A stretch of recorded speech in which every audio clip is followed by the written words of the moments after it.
Hello guys, how are you doing? So जैसा कि हमने लास्ट एपिसोड के अंदर देखा था कि लुओ फेंग डिसाइड कर लेता है कि अब वो जल्द से जल्द यहाँ पर बाय करेगा उन क्रॉप्स को।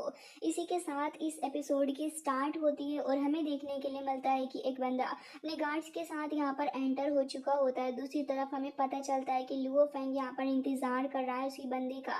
वैसे तो वो यहाँ पर देखने में काफ़ी ज़्यादा वियर्ड सा नज़र आ रहा था, तभी हमें पता चलता है कि इसका नाम ड्रैगन ब्लड किंग है, जो कि कह रहा होता है कि वो मोरोंग स्टार माउंटेन से आया हुआ है और साथ ही वो यहाँ पर एक काफ़ी ज़्यादा पावरफुल पोजीशन को भी होल्ड करता है। लुओ फेंग उसके आते ही उठकर खड़ा हो जाता है और कह रहा होता है कि ड्रैगन ब्लड किंग आप यहाँ पर आ गए। तभी वो यहाँ पर कह रहा होता है कि हाँ बिल्कुल लुओ फेंग, इंडीड तुम एक जीनियस हो।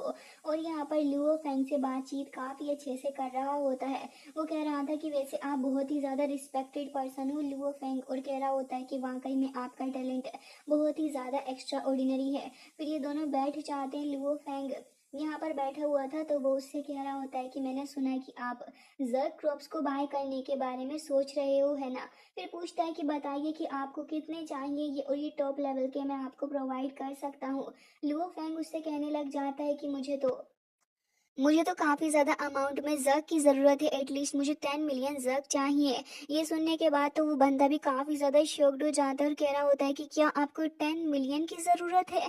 फिर वो यहाँ पर काफ़ी हैरानी से पूछता है और साथ ही उसके गार्ड भी खड़े हुए थे, वो भी कह रहे होते हैं कि वाकई में इस बंदे ने तो बहुत ही ज़्यादा बड़ा सा प्राइस बता दिया है, और वाकई में इतनी बड़ी ट्रांजेक्शन ओनर मुझे नहीं लगता कि एक बार से खुद कर पाएंगे। जबकि यहाँ पर वो बंदा हैरानी से पूछता है कि क्या सच में? लुओ फेंग कह रहा होता है कि क्या ये इनकन्वीनियंट रहेगा? तो यहाँ पर ड्रैगन ब्लड किंग कहने लग जाता है कि नहीं, ऐसा कुछ भी नहीं है। इवन दो यहाँ पर हम जिस जगह पर रहते हैं उसका नाम भले से ही गार्बेज स्टार रीजन है, लेकिन यहाँ पर उसका नाम तुम यहाँ जज नहीं करो, क्योंकि अगर तुम्हें नहीं पता हो तो मैं तुम्हें बताना चाहूँगा कि ये यहाँ पर 5 मेजर रीजन फोर्स के साथ में कनेक्टेड है। और उसे फिर आगे बताने लग जाता है कि यहाँ पर स्टार डोमेन के अंदर 5 मेजर फोर्सेस जो है वो इसको मैनेज कर रही हैं। और यहाँ पर सिर्फ एक ही बंदे का नहीं बल्कि काफ़ी सारे ऑफिशियल्स का हमें सिग्नेचर वगैरह चाहिए होता है अपनी किसी भी पेमेंट को आगे जाके उसे अप्रूव करवाने के लिए। तो फिर मुझे लगता है कि तुम जब इतनी ज़्यादा बड़ी अमाउंट ले रहे हो तो फिर तुम्हें इसे अप्रूव करवाने के लिए हाई अथॉरिटी की ज़रूरत होगी।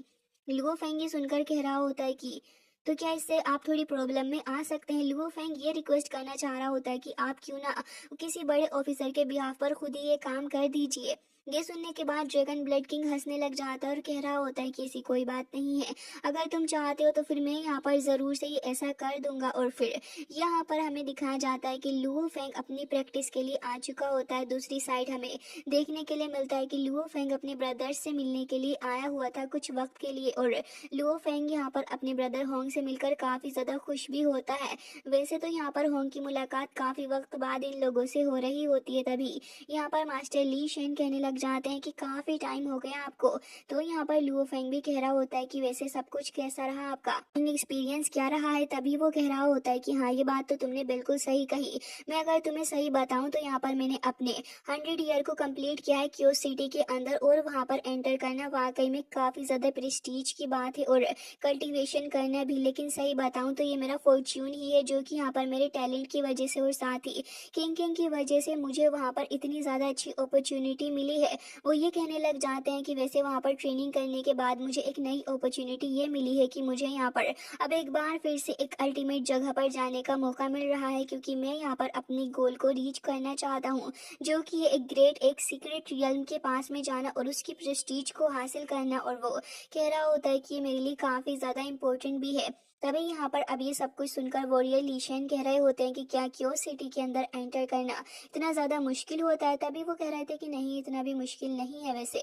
तभी लीशन कह रहे होते हैं कि खैर जो भी हो, तुम तो चूजन वन बन ही गए, वाकई में तुम मुझे सरप्राइज कर देती हो और हमेशा मुझे शौक में भी डालते हो। जिसके बाद लुओ फेंग और साथ ही वो दोनों ही बातें करने लगे होते हैं और फिर होंग कह रहे होते हैं कि बस एक बार मेरा गोल पूरा हो जाए अपने ग्रेट एक सीक्रेट रियल में जाने का, फिर तो मैं और भी ज़्यादा पावर को हासिल करूंगा। जबकि यहाँ पर लीशन कह रहे होते हैं कि ब्रदर, हम दोनों को ही काफ़ी ज़्यादा हार्डवर्क करना होगा इस चीज़ के लिए। जबकि दूसरी तरफ हमें दिखाया जाता है कि फाइनली जाकर अब वो जो बंदा ड्रैगन ब्लड किंग था वो यहाँ अपने रोबोट पेट के साथ में होता है और कह रहा होता है कि अगर हम यहाँ पर 1 मिलियन की ट्रांजेक्शन करेंगे तो फिर इसका यूनिट प्राइस काफ़ी ज़्यादा पड़ेगा। और यहाँ पर सोचने लग जाता है, ऑलरेडी यहाँ पर प्राइस उसने काफ़ी ज़्यादा लुओ फैंग को बताया था और कह रहा होता है कि अगर मुझे ये चीज़ करनी है तो फिर मुझे इसके लिए एटलीस्ट 10 मिलियन ह्यूआन यूनिट के साथ तुम्हारे साथ में ट्रेड करना होगा। जबकि लुओ फैंग इस प्राइस को देखकर काफ़ी ज़्यादा शॉक्ड होता है, क्योंकि असल में ये बंदा ब्लैक ड्रैगन किंग जो है ये असल में काफ़ी ज़्यादा प्राइस मांग रहा है लुओ फैंग से। ये तो ऐसा हो गया जैसे कि डबल प्राइस मांगना। जबकि यहाँ पर वो बता रहा होता है कि असल में बात ऐसी है कि सारी चीज़ें मेरे खुद के हाथ में तो है नहीं, और इतनी बड़ी ट्रांजेक्शन है तो इसमें मैं सिंगल अथॉरिटी के रूप में तो इसे अप्रूव भी नहीं कर सकता। हालांकि तुम यहाँ पर रिक्वेस्ट कर रहे हो और मेरी पर्सनल चीज़ें हैं, तो इस वजह से मैं यहाँ पर इसे अप्रूव करवाने में काफ़ी ज़्यादा ध्यान लगाऊंगा, लेकिन इसके लिए तुम्हें एटलीस्ट यहाँ पर 10 मिलियन तो देने ही होंगे।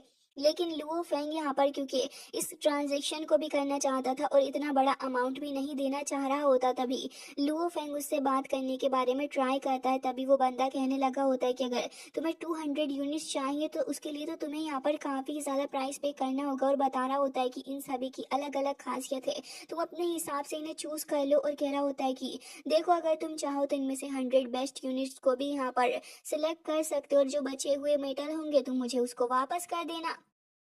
जबकि लुओ फैंग कह रहा होता है कि आपका बहुत बहुत शुक्रिया कि आपने इस परचेज के अंदर मेरी काफ़ी ज़्यादा मदद की है, लेकिन मैं इसमें 1 मिलियन यूनिट ही दे पाऊंगा। जबकि यहाँ पर इस 1 मिलियन यूनिट की बात निकल चुकी होती है, तो फिर यहाँ पर ये बंदा बता रहा होता है कि देखो, अगर तुमने ट्रांजेक्शन कर ली तो इसके बाद तुम्हें यहाँ पर हम एक खास जगह पर भेजेंगे जो कि हमारे गार्बेज माउंटेन है। असल में हमारे गार्बेज माउंटेन जो होते हैं इसके अंदर तुम ट्रीजर के लिए सर्च कर सकते हो, और तुम्हें यहाँ पर 1 साल का समय भी दिया जाएगा। लुओ फैंग तो ये सुनकर काफी ज्यादा खुश हो जाता है। वो कह रहा होता है कि हाँ, और इसके अंदर तुम्हें कुछ भी मिल सकता है, और ये काफी ज्यादा वास्ट जगह है, तो अगर डील तुम चाहो तो कर सकते हो। जबकि यहाँ पर लुओ फेंग ने जिस प्राइस के बारे में इससे पहले बात की थी वो उसके लिए एग्री कर गया होता, तो फिर लुओ फेंग भी तुरंत यहाँ पर 1 मिलियन जो मेंबर यूनिट होते हैं उनको क्रेडिट कर देता है इस बंदे के अकाउंट में। जिसके बाद वो बहुत ही ज्यादा खुश हो जाता है। लुओ फेंग से कह रहा होता है कि चलो तो फिर अब हम चलते हैं आगे की तरफ को, और हमें देखने के लिए मिलता है कि कुछ वक्त बाद ही यहाँ पर एक बंदा था जो कि भागता हुआ आता है और कह रहा होता है कि लुओ फेंग ने अभी रिसेंटली वूलोंग स्टार माउंटेन के अंदर 1 मिलियन मेंबरशिप के यूनिट किया है। तो इसका मतलब तो ये हुआ कि ह्यूज ट्रांजेक्शन किसी न किसी चीज के लिए ही हो रही है। ये 10 से 30 दिन ले जाएगी पूरी कंप्लीट परचेज होने में। तो इस वक्त हमें क्या करना चाहिए? जबकि हमें दूसरी तरफ देखने के लिए मिलता है वो स्टार गार्बेज माउंटेन जो कि वाकई में बहुत ही ज्यादा ह्यूज था। यहाँ पर हमें दिखाया जाता है कि जो जर्ग लेडी की आइव होती है वहां से हमें आवाज सुनने के लिए मिलती है कि जैसे ही वो उस जगह पर जाए तो वहीं जाकर उसे खत्म कर दो, क्योंकि यही हमारा मौका है। जिसके बाद हमें दूसरी तरफ लुओ फैंग दिखाया जाता है जो कि आ चुका होता है इस जगह पर, और वो देख रहा होता है कि यहाँ पर तो वाकई में काउंटलेस चीजें हैं जो कि ट्रीजर के रूप में देखी जा सकती हैं। और यहाँ पर अभी ये ड्रैगन जो होता है वो बताने लगा होता है कि हालांकि क्योंकि ये जगह बहुत ही ज़्यादा हाई लेवल की है, तो फिर मैं तुम्हें बताना चाहूँगा कि यहाँ पर सप्लाईज भी काफ़ी लार्ज लेवल पर आती हैं। और इस जगह की खासियत ये है कि अगर तुम यहाँ पर इस जगह की परचेज को करते हो तो हम यहाँ पर किसी भी इमोर्टल स्पिरिट को भी एंटर नहीं करने दे सकते, क्योंकि स्ट्रिक्टली उनको भी मना है कि परचेज के टाइम पर कोई भी यहाँ नहीं आ सकता। वो फैंगो एक्सप्लेन करता है कि यहाँ की सिक्योरिटी इतनी ज़्यादा हाई फाई है कि हम यहाँ पर कोई भी रियल मास्टर जो कि इनसफिशियंट अथॉरिटी के साथ आता है उसको भी एंटर करने नहीं देते।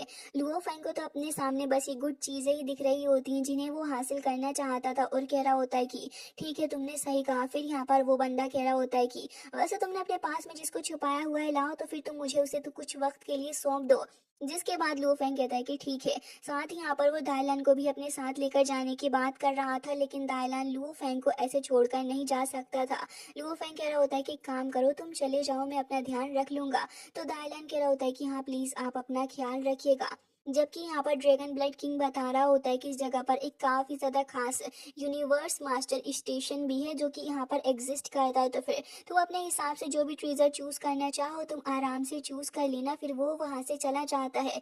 हमें दो असिस्टेंट्स भी दिखाए जाते हैं जो कि यहाँ पर खड़े हुए थे, और फिर वो पूछने लग जाते हैं कि बताइए आखिर आप कौन से बॉक्स को सिलेक्ट करना चाहेंगे। लुओ फैंग तो इतनी देर से इन सारी चीजों में लगा हुआ था और उसने सिलेक्ट भी कर लिया होता है। वो तुरंत ही अपने सिस्टम के थ्रू इसको स्कैन करते हैं और कह रहे होते हैं कि ये जो रेड बॉक्सेस आपने सिलेक्ट किए हैं गुड्स के, तो इसको 13 दिन तो लग ही जाएंगे डिलीवर करने के लिए। और हाइनेस अब आप हमारे साथ चलें। जिसके बाद लुओ फैंग उनके साथ ही निकल पड़ता है। एंड जिसके बाद हम उन्हीं लोगों को देखते हैं जिन्हें हमने लास्ट एपिसोड के अंदर भी देखा था, और एक स्पेसशिप के अंदर हमें दिखाया जाता है कि कुछ असैसिन्स बैठे हुए थे जो कि बहुत ही ज़्यादा क्लोजली लुओ फेंग के ऊपर नज़र बनाए हुए थे।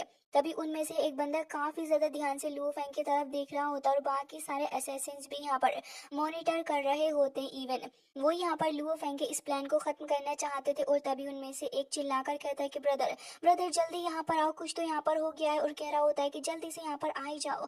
जिसके बाद उसकी बात सुनकर यहाँ पर सारी बातों के ऊपर अटेंशन देने लगे थे, तबकि उनमें से एक बंदा उठकर आता है और दूसरी तरफ को चला गया था। दूसरी तरफ हमें लुओ फैंग को देखने के लिए मिलता है, जिसे यहाँ पर प्रिविलेज मिली हुई थी कि वो कुछ खास एरिया के अंदर यहाँ पर सर्च कर सकता है अपने 200 यूनिट्स ऑफ क्रॉप्स को, जिसके चलते यहाँ पर लुओ फैंग देख रहा होता है काफ़ी सारे जग के टाइप को। तभी उनमें से उसे एक बहुत ही ज़्यादा बड़ा सा टाइप दिखता है जग का, जिसके अंदर बहुत ज़्यादा जग्स मौजूद थे।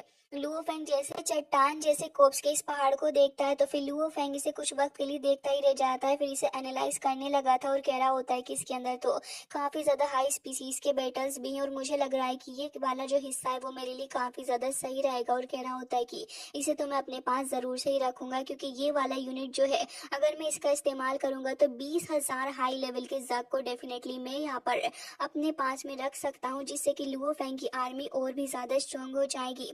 जिसके बाद उनमें से एक कहता है कि सर वो देखिए वो एक और गार्बेज माउंटेन है, तो क्या आप वहां पर चलना चाहेंगे?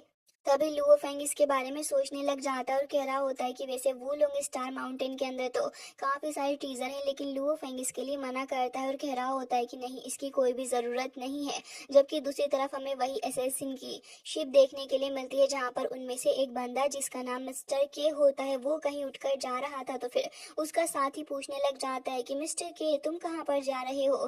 तभी वो कह रहा होता है कि मैं यहाँ पर बैठे बैठे बोर हो चुका हूँ, तो फिर मैं यहाँ बाहर जा रहा हूँ और अपना लक ट्राई करने के लिए मैं यहाँ से चला। जबकि उसका साथी कह रहा होता है कि अच्छा ठीक है फिर चले जाओ, और याद रखना कि जो भी करो थोड़ा ध्यान से करना। जिसके बाद वो कह रहा होता है कि हाँ हाँ ठीक है, और हमें पता चलता है कि वो बंदा वहां से निकल जाता है। जबकि दूसरी तरफ लुओ फैंग को देखते हैं जो कि यहाँ पर इन कोप्स को भी अपने पास में रख लेता है, और अब ये लोग अपने नेक्स्ट बैच की तरफ चले गए थे उसको ढूंढने के लिए। अब ये लोग यहाँ पर दूसरी तरफ जैसे ही मॉनिटर कर रहे होते हैं तो काफी ज्यादा जोश खरोश में थे, और समझ नहीं आ रहा होता कि आखिर ये लोग ऐसा रिएक्ट क्यों कर रहे हैं।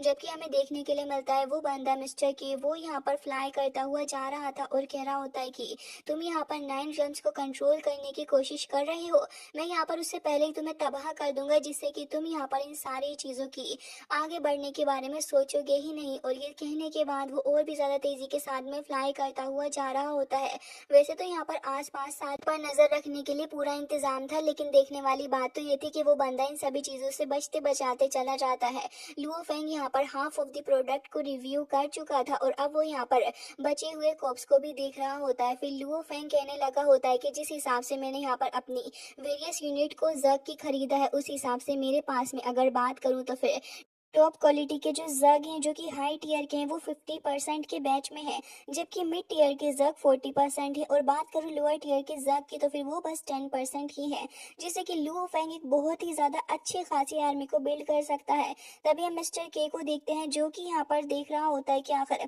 किस तरीके से चीज़ें काम कर रही हैं। जब वो अपने खास वाले एरिया के अंदर आता है जहाँ पर सिग्नल मॉनिटर हो रहे थे, तब वो यहाँ पर लुओ फेंग को देखने लग जाता है, और असल में वो पूरी प्लानिंग के साथ आया हुआ था। वो कह रहा होता है कि लुओ फैंग तुम्हें खत्म करने के लिए मेरे पास सिर्फ 90 सेकंड्स ही हैं, और मैं इन्हीं वक्त के अंदर तुम्हें खत्म कर दूंगा। और फिर कह रहा होता है कि तुम भी फिर इन सारे कॉप्स की तरह एक कॉप पर तब्दील हो जाओगे, तुम भी इनसे कुछ अलग नहीं रहोगे। जबकि दूसरी तरफ लुओ फैंग अपनी परचेज के बारे में सोचकर बहुत ही ज्यादा खुश हो रहा होता है।